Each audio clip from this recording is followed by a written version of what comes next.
എറണാകുളം ഇലഞ്ഞിയിൽ ഇടിമിന്നലേറ്റ് വീട് തകർന്നു. പൈങ്കുറ്റി ഗോപാലകൃഷ്ണന്റെ വീടാണ് തകർന്നത്. 2 മുറി പൂർണ്ണമായും തകർന്നു. തലനാരിഴയ്ക്കാണ് രക്ഷപ്പെട്ടതെന്ന് വീട്ടുകാർ റിപ്പോർട്ടിനോട് പറഞ്ഞു. എന്തോ ഒരു തീ കത്തുന്നൊരു സാധനം ഷോൾഡറിലേക്ക് വന്ന് വീണ് അത് കൈകൊണ്ട് തട്ടിയ ഹാളിലേക്ക് വന്ന് അത് ഉരുകി ഭയങ്കര മണവും സൗണ്ടും ഫ്രണ്ടിലൊക്കെ ആണെങ്കിലും പൊട്ടിത്തെറിച്ച് കിടക്കുന്ന ചെതർന്ന തീകോളം പോലെ കണ്ട് നമ്മുടെ 2 മുറിയുടെ വയറിങ് നമ്മുടെ കംപ്ലീറ്റ് മൊത്തം പോയി. 2 മുറിയുടെ ഭിത്തി ആണെങ്കിൽ ഇളകി അതിപ്പം പൊളിഞ്ഞു വീണ ഇതിൽ നിൽക്കുന്നു, പകുതി പൊളിഞ്ഞു വീണേക്കുന്നു. എല്ലാ രീതിയിലും നമ്മുടെ DP ബോക്സ് മൊത്തം കത്തിപ്പോയി. നമ്മുടെ സ്വിച്ച് ബോർഡ് ഇളകി തെറിച്ചു പോയി. വയറിങ്ങിന്റെ പകുതി മുക്കാൽ സാധനങ്ങളും പോയി. ഇലക്ട്രോണിക് ഉപകരണങ്ങളെല്ലാം നമ്മൾ നശിച്ചു. വല്ലാത്തൊരു ഇടിയാണ് ആ വീടിനേറ്റത്. അതിന്റെ ദൃശ്യങ്ങൾ അത് വ്യക്തവുമാണ്.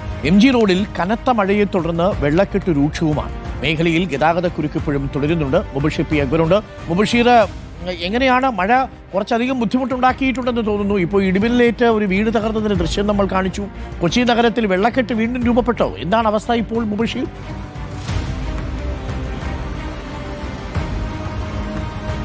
അരുൺകുമാർ, എറണാകുളം ജില്ലയിൽ ഇന്ന് വൈകിട്ട് 6 മണിയോടുകൂടിയാണ് മഴ ആരംഭിച്ചത്. കനത്ത മഴ തന്നെയായിരുന്നു മണിക്കൂറുകളോളം നീണ്ടുനിന്നത്.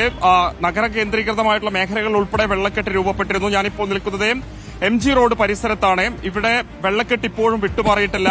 മഴയൊക്കെ തന്നെ മാറി നിൽക്കുന്നുണ്ടെങ്കിലും രൂക്ഷമായ വെള്ളക്കെട്ട് തന്നെയാണ് ഇപ്പോഴും ഇവിടെ അനുഭവപ്പെടുന്നത്. വലിയ രീതിയിലുള്ള ഗതാഗത കുരുക്കും MG റോഡ് ഭാഗത്തെ അനുഭവപ്പെടുന്നുണ്ട്. വിശേഷം സൗത്ത് റെയിൽവേ സ്റ്റേഷൻ പോലെയുള്ള KSRTC ബസ് സ്റ്റാൻഡ് പരിസരത്തേക്ക് ഉൾപ്പെടെ പോകേണ്ട വാഹനങ്ങൾ ഇവിടെ ഗതാഗത കുരുക്കിൽ പെട്ടുപോകുന്നൊരവസ്ഥയുണ്ട്. ഇപ്പോൾ ദൃശ്യങ്ങൾ നമുക്കൊരു സ്കൂട്ടിയൊക്കെ തന്നെ ഈ വെള്ളക്കെട്ടിൽ കുടുങ്ങിക്കിടക്കുന്നത് കാണാൻ സാധിക്കും. സാധാരണ മഴ പെയ്യുമ്പോൾ കൊച്ചിയിൽ കാലങ്ങളായിട്ട് അനുഭവപ്പെടുന്നതാണ് ഈ ഒരു വെള്ളക്കെട്ട്. കടകളിലേക്കൊക്കെ തന്നെ ഇന്ന് വെള്ളം കയറിയിരുന്നു. എന്തായാലും ദേശീയപാതയിലും ഗതാഗത കുരുക്ക് രൂക്ഷമായിട്ട് ഈ മഴയെ തുടർന്നുണ്ടായി എന്നുള്ളതാണ്. അതോടൊപ്പം തന്നെ ഇലഞ്ഞി പോലെയുള്ള മേഖലകളിൽ ശക്തമായ മഴയുണ്ട്. അവിടെ ഒരു അനിഷ്ട സംഭവം റിപ്പോർട്ട് ചെയ്തിട്ടുണ്ട്. ഇലഞ്ഞിയിൽ ഗോപാലകൃഷ്ണൻ എന്ന് പറയുന്ന വ്യക്തിയുടെ വീടാണ് ശക്തമായ ഇടിമിന്നലിനെ തുടർന്ന് തകർന്നു വീണിരിക്കുന്നത്. വീടിന്റെ 2 റൂമുകൾക്ക് കേടുപാടുകൾ സംഭവിച്ചിട്ടുണ്ട്. വയറിംഗ് ഉൾപ്പെടെയുള്ള സംവിധാനങ്ങൾക്ക് കേടുപാട് സംഭവിച്ചു എന്നുള്ളതാണ് വീട്ടുകാർ പറയുന്നത്. തലനാരിഴക്കാണ് അവിടെ നിന്നും അപകടത്തിൽ നിന്നും അവർ രക്ഷപ്പെട്ടത് എന്നുള്ളതാണ്. മേഖലയിൽ ഇപ്പോഴും മഴ തുടരുകയാണ്. നഗരത്തിൽ മഴ വിട്ടുമാറിയിട്ടുണ്ടെങ്കിലും മിക്കയിടങ്ങളിലും വെള്ളക്കെട്ട് അനുഭവപ്പെടുന്നുണ്ട്.